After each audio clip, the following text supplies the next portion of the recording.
Hi, good day everyone. I am here to present to you on the events that led up to the crash of the Scandinavian Flight 751. And now I'll just like to give you a brief introduction to my topic. On the 27th of December 1991, Captain Stefan Rasmussen and First Officer Ulf Cedermark was about to do a routine flight but was delayed due to heavy snowfall.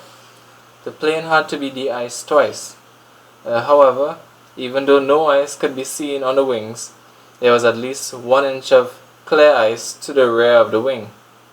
Upon takeoff, the ice on the wings began to loosen, and since the aircraft's engines are situated to the back, when these pieces of ice broke off, it flew into the engine, disrupting the flow of air, causing compressor surges.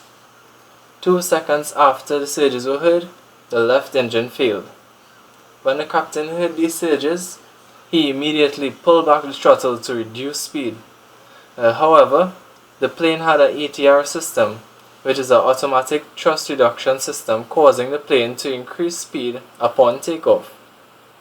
The captain then tried to restart the left engine, which resulted in it catching fire. He then chose to pull the extinguishing lever, which meant he would not be able to restart the left engine again. With the craft falling at a steady rate of 20 feet per second, the captain had to land it right away. He could not turn around because it would drain too much energy and the craft might stall. Hence, he decided to land it in the frozen Baltic Sea. The plane separated into 3 components on impact, and all 129 people survived, with only 92 minor injuries and 8 serious injuries. Okay, now I'd like to speak to you about the communication and ethical issues that took place during the Scandinavian Flight 751's crash. Now, the captain always kept his cabin door open, which allowed his passengers to feel more at ease and have more confidence in him as a pilot. This also allowed a seemingly free flow of communication, and this showed that the pilot had a lot of trust in his passengers. Now, to expand on the second point, the communication between the captain and the first officer was very important, as they needed to find a safe place to land quickly, so their communication was very important. Now, to expand on the third point, after the crash, Captain Stefan Rasmussen retired and never flew again.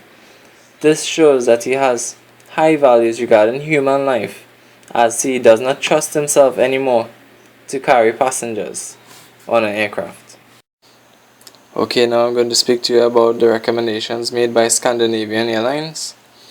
The first one is that all pilots should understand how to operate the automatic thrust restoration system ATR in all circumstances.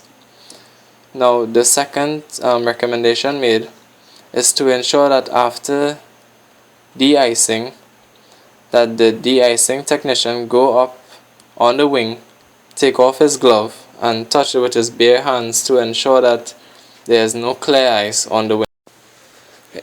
In conclusion, I would just like to say that if it wasn't for the quick thinking and communication skills between members of the airline, that a lot more lives would have been lost. I thank you for listening to my presentation and I hope you enjoyed it. Okay, thank you.